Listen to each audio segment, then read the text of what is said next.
Good afternoon, everyone. We're back again with a new project. This is a 1967 Dodge A108. So this is their cab over van. It's the 108 version, meaning that it has the extended wheelbase, meaning it's a little bit longer. I don't remember exactly how much, but it's noteworthy that it has the extra window right up here. Normally the A100, which would be the shorter version, it would be more, these doors would be more compressed up against that one. We got the extended cab for our family, so this is going to be our new daily driver. It needs some love to get it to where it has to be, but this is the next project, and a little more urgent than the Beetle. So right now, we have a 2010 Honda Odyssey that is starting to fail. All the computers and electronics and all that garbage is starting to fail on us. So we've talked for a while about getting a classic van as our daily driver for the family. And after doing some research, we settled on this one. It came up on Facebook Marketplace for about $4,000. And so me and my buddy drove about 7 hours all the way up to New Bedford to go pick it up and bring it back, and now it's time to get to work on it. So this one's pretty good. Thankfully the body's in really good shape. That's part of the reason I was willing to go up so far to go get it.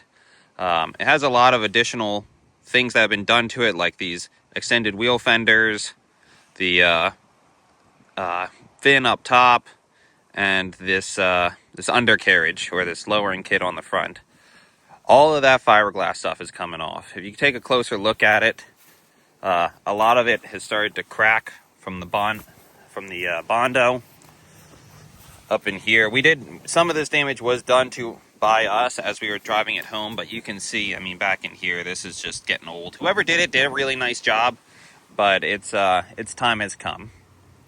There is a little bit of rust, especially around the bottom of these doors, and over on the driver's side floor panel there's a little bit, but all in all in pretty good shape.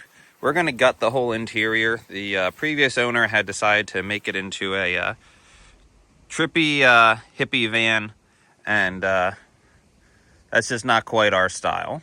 So we're going to be probably going for more of a woodsland theme, maybe like a dark green with dark brown seats and maybe an off-white trim, so an upholstery. So we'll have to see. In the meantime, the other reason I really like this van and why I was willing to drive so far for it was that the previous owner had put a lot of time and money into building the engine. So it came with the Dodge 318, which is a good old reliable engine, and it was also, more importantly, set up for an automatic transmission. So it has this neat shifting setup up front, so it's not on the column like we would expect a classic van to have, but instead has the dash setup, which I found really interesting because our Honda Odyssey actually has the same kind of shift assembly. But we got a lot of upgrades to make to this van. So first and foremost, we got to gut the whole thing, and we're going to end up sandblasting the whole thing, taking all these windows out, replacing all the seals all the way around, repaint it, and then start putting it back together.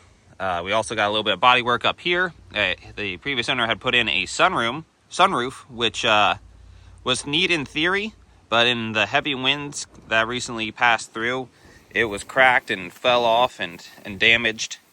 And we were a little iffy about having a sunroof anyhow, so this just kind of made the decision for us. Another big thing is we have to put in a new transmission. It came in with the Dodge A727 transmission, which is a good 3-speed automatic, good reliable transmission. However, the only issue is that it's only 3 speeds, so it lacks overdrive. Being that this is going to be a family daily driver, we need the higher gearing for both fuel economy as well as higher highway speeds. So we already removed the 727 transmission and are now in the process of putting an A108, or otherwise known as the 46RH transmission. So we're keeping it hydraulic, not electronically driven. I managed to get one off of a Dodge Dakota, for only $80. So I was pretty happy about that.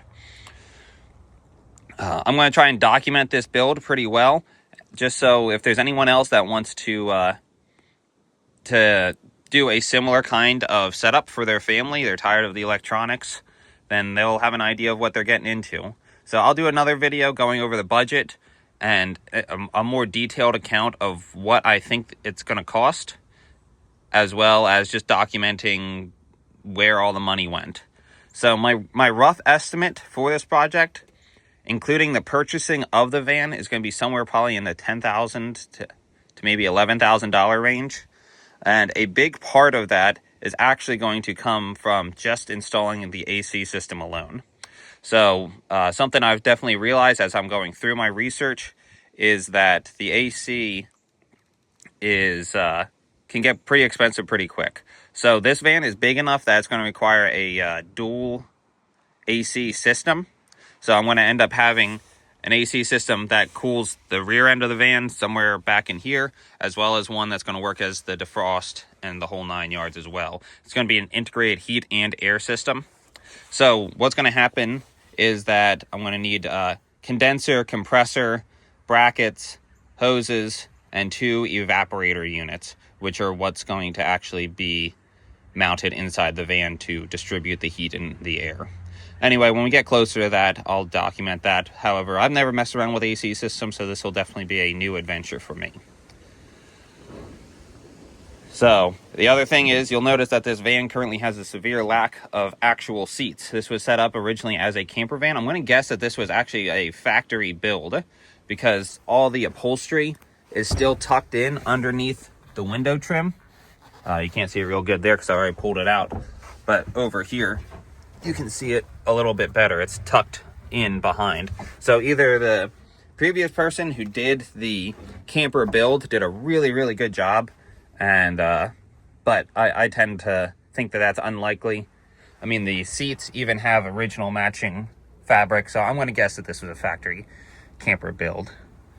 So we're going to be learning how to fabricate seats into place and learn how to reupholster them. So that will be a neat adventure as well. We'll try and document that as we get it figured out. Another interesting thing is this has wooden bumpers.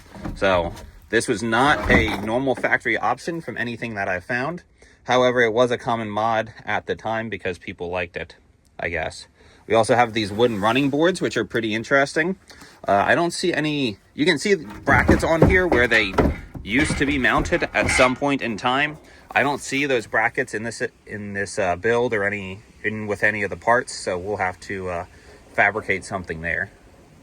So all in, we're looking at new paint, sandblasting, new upholstery, new window seals, well, new seals all the way around, resealing all the doors, and transmission swap, and it's going to be quite the adventure. So I'll have another video coming out soon with what's going on with the transmission. That's going to be our first step, is fabricating that into place. I'd like to, any fabrication work I'm going to have to do on this van, I want to do before we strip all the paint and sandblast in the whole 9 yards, so that when we paint it, all the welding's already done, so we don't have to worry about messing around with that.